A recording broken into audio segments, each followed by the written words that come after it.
Yo, bien ou bof les potos, c'est le retour de la Gazette de Paname. Ça me fait plaisir de vous retrouver pour parler de l'actualité du PSG bien évidemment. Et à la fin de cette vidéo je vous parlerai d'un petit truc me concernant. Mais avant de commencer on va prendre une petite minute pour le sponsor. OneFootball, l'application qu'on ne présente plus, l'application number one sur le football. Cette application est totalement gratuite et personnalisable. C'est à dire que tu peux choisir le club que tu veux suivre, l'équipe nationale que tu veux suivre également. Et absolument toutes les news. C'est disponible sur Android et iOS. Et en téléchargeant cette application avec le lien que je vous ai partagé dans la description de cette vidéo comme indiqué juste ici, ça m'aide énormément, merci d'avance à tous ceux qui le feront. Bon alors pour commencer, on va parler de cette histoire concernant le Parc des Princes et Anne Hidalgo. La dernière fois j'en ai pas parlé, vous êtes nombreux à m'avoir dit dans l'espace commentaire qu'il fallait en parler. Bah ça tombe bien, c'est toujours d'actualité parce que cette histoire c'est loin d'être terminée. Donc on va en parler. Bon alors la folle Anne Hidalgo a donné une interview à Télématin sur France 2. Écoute l'histoire, c'est un truc de ouf. Eh t'as vu, je te montre pas les images parce que droit d'auteur tout ça tu connais, écoute. Le parc n'est pas à vendre. Définitivement. Définitivement.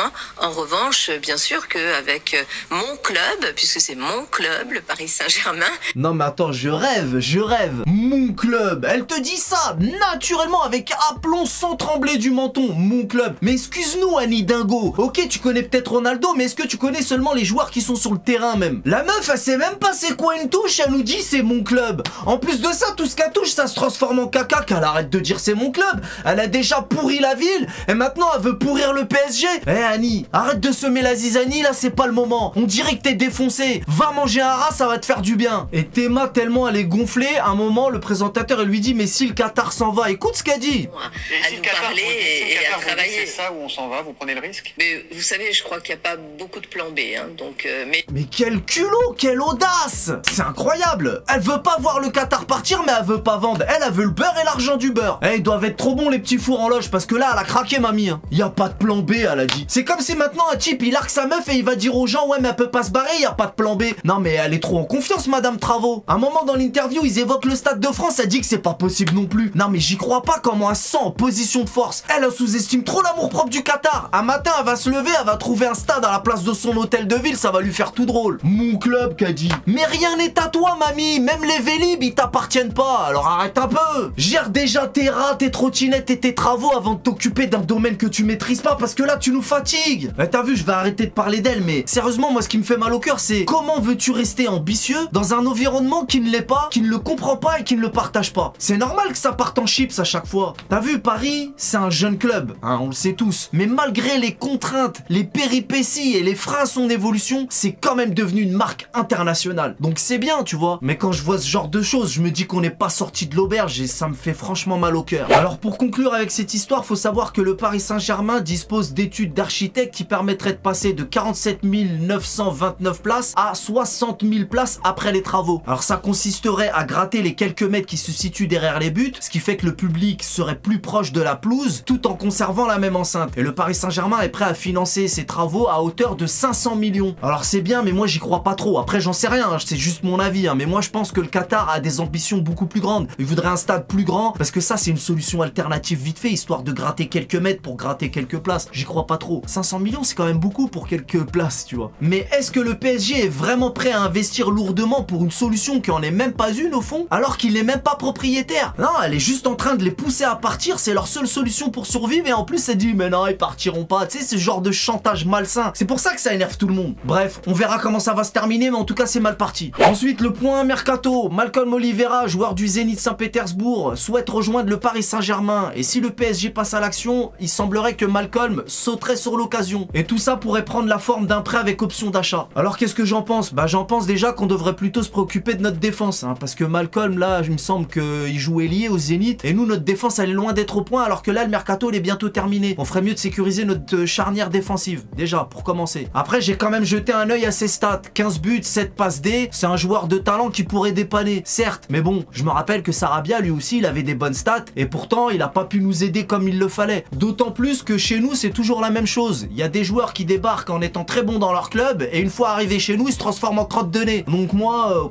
j'ai pas trop confiance. Ensuite, comme tu le sais sûrement déjà, tout le monde parle de Ryan Cherki en ce moment, mais les négociations entre le PSG et l'Olympique Lyonnais sont très difficiles et devraient durer jusqu'à la fin du marché. Et quoi qu'il en soit, le Paris Saint-Germain reviendra à la charge d'ici l'été prochain. Bon alors qu'est-ce que j'en pense? Moi Cherki je le trouve pas mal, mais je reste mitigé quand même. Pourquoi? Bon alors déjà pour commencer, j'ai bien compris que le club souhaitait rajeunir l'effectif et ça c'est plutôt une bonne idée. Mais maintenant nous, on a des jeunes qu'on fait pas jouer et on va aller prendre les jeunes des autres. Donc ça déjà c'est pas normal. Mais maintenant en termes de talent pur, faut quand même reconnaître que Cherki c'est un peu au-dessus de nos titis à nous. Dites-moi ce que vous en pensez dans l'espace commentaire. Après j'ai vu que certains d'entre vous pensent qu'on ferait mieux d'aller acheter à l'étranger. Bah oui mais après c'est les mêmes qui vont se plaindre qu'on n'a pas assez de français. Alors je sais pas. En tout cas ce qui est sûr c'est que Moustache là, eh ben il joue pas beaucoup ces derniers temps. Donc moi je reste hésitant quand même. Et pour conclure avec cette affaire de mercato, comme je l'ai dit tout à l'heure, c'est Skriniar que moi j'attends. Hein. Il semblerait que l'Inter souhaite le vendre immédiatement, entre 15 et 20 millions. Et nous, ben, c'est maintenant qu'on a besoin de solidifier la défense. Après, certains d'entre vous, encore une fois, ne sont pas cordas avec Skriniar non plus. Mais moi, je pense que soit on prend un défenseur, soit on prend personne, et puis on reste comme on est, et puis c'est tout dans ce cas-là. Moi, je sais pas, hein, c'est mon avis en tout cas. Ensuite, les joueurs du Paris Saint-Germain ont fait la visite du futur centre d'entraînement à Poissy, dont l'inauguration aura lieu en mai ou en juin prochain normalement. Bon alors pour le moment, on a seulement vu des images de nos joueurs avec des casques de chantier. Encore une fois, ça avait l'air d'une sortie scolaire très cool, mais on n'a pas vu des images du centre à proprement parler à l'intérieur. À mon avis, moi je pense que ça doit être le turfu, un truc de ouf. Et en voyant ces images, je me suis dit, bah ils ont qu'à construire le stade juste à côté et le nouveau PSG deviendra le Poissy Saint-Germain. LOL. Non mais là je rigole, mais c'est vrai que d'un autre côté, on pourrait se dire que le Paris Saint-Germain n'aura de Saint-Germain que le nom sur le logo, finalement, quand tu regardes bien. Alors il y en a qui commencent déjà à être nostalgiques du camp des loges, je les comprends, mais malheureusement, moi je pense que pour faire partie des meilleurs clubs au monde, il faut passer une étape au-dessus et ça commence par les infrastructures. Et pareil pour le stade d'ailleurs. Bah ouais, je pense sincèrement qu'un nouveau stade à l'image de ce magnifique centre d'entraînement est un passage obligatoire en tant que grand club. Arsenal l'a fait, l'Atlético l'a fait, la Juve l'a fait, Tottenham l'a fait, même San Siro, l'un des stades les plus mythiques d'Europe, va être détruit. On est obligé de passer par là les gars. Ensuite, rapidement avant de terminer,